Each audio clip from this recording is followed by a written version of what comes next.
नमस्कार, मैं लता विद्या बाल भवन सीनियर सेकेंडरी विद्यालय से हिंदी की अध्यापिका हूँ।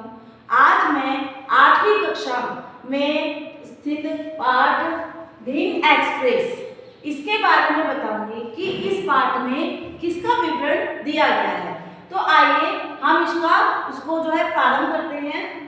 सबसे पहले पाठ को पढ़ने से पहले हम उसके जो टाइटल यानी जो शीर्षक दिया हुआ है पाठ का उसके बारे में जानते हैं। Part note Dhing express. यहाँ पर जो एक्सप्रेस रेलवे हम सभी जानते हैं, वहाँ पर हम जो है आम गाड़ियों की भी बात करते हैं और कुछ एक्सप्रेस भी होती हैं, जिसमें एक्सप्रेस का जो नाम है वो ढींग है। अब ये क्यों पड़ा, ये इस पाठ में दिया गया है कि ये किसके लिए और क्यों और किसके नाम पर पड़ा।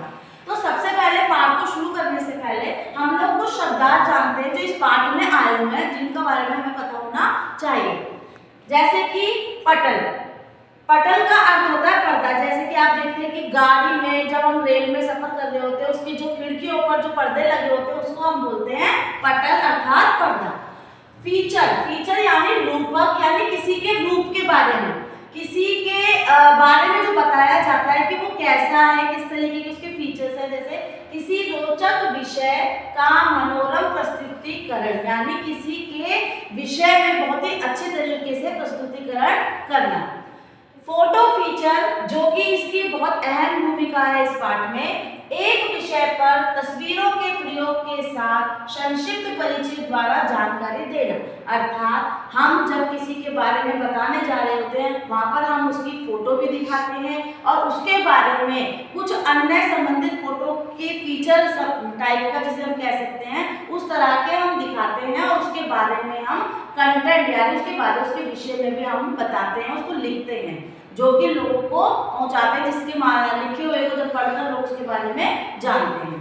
तो अब बात करते हैं कि यहाँ पर ढींग एक्सप्रेस के नाम किसके लिए पड़ा और क्यों पड़ा।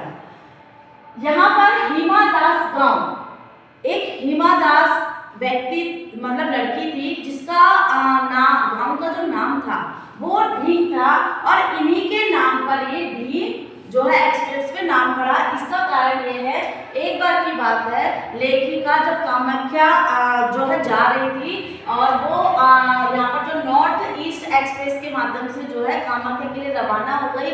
वहाँ पर उन्हें 8वीं क्लास की यानी 8वीं कक्षा की एक गरिमा नाम की जो है लड़की थी, उसको जो है एक फोटो फीचर लिखना था, जिसमें उन्हें समझ में नहीं आ रहा था कि वो किसके बारे में और कैसे लिखे।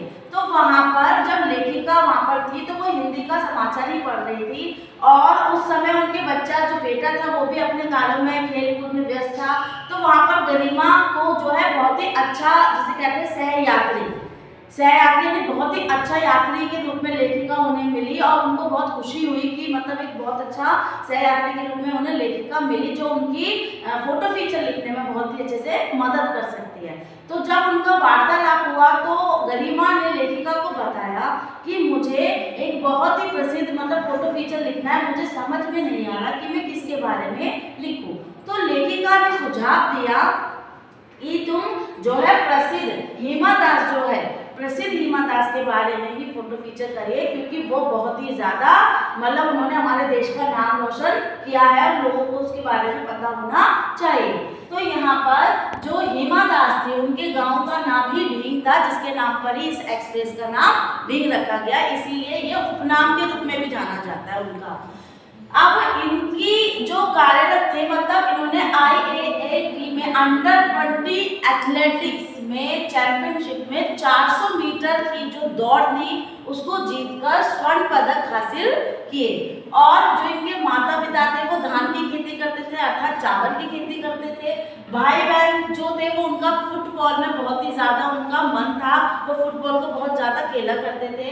और इनके जो अध्यापिका थे उन्होंने इनको बहुत ही ज़्यादा मतलब कहते हैं कि सुझाव दिया कि मतलब तुम इस चीज़ में आगे जा सकती हो, दौड़ में बहुत अच्छी धाविका बन सकती हो। तो उसी चीज़ को इन्होंने अपने जीवन में उतारकर 19 वर्षीय जो धाविका के नाम पर जो धाविका बन गई, 19 साल की जब ये थी तो धाविका के रूप में ये सामने आई और 2019 में सिर्फ 19 दिनों में इन्होंने जो है 5 स्वर्ण पदक हासिल किए, जिससे इसलिए किया, इन्होंने देश का नाम बहुत ही ज़्यादा रोशन किया और इन्होंने जब अपनी शुरुआती जो अभ्यास आरंभ किया था दौड़ का, वो पुराना टायर अपने पैर में बांधकर जो है अभ्यास किया था।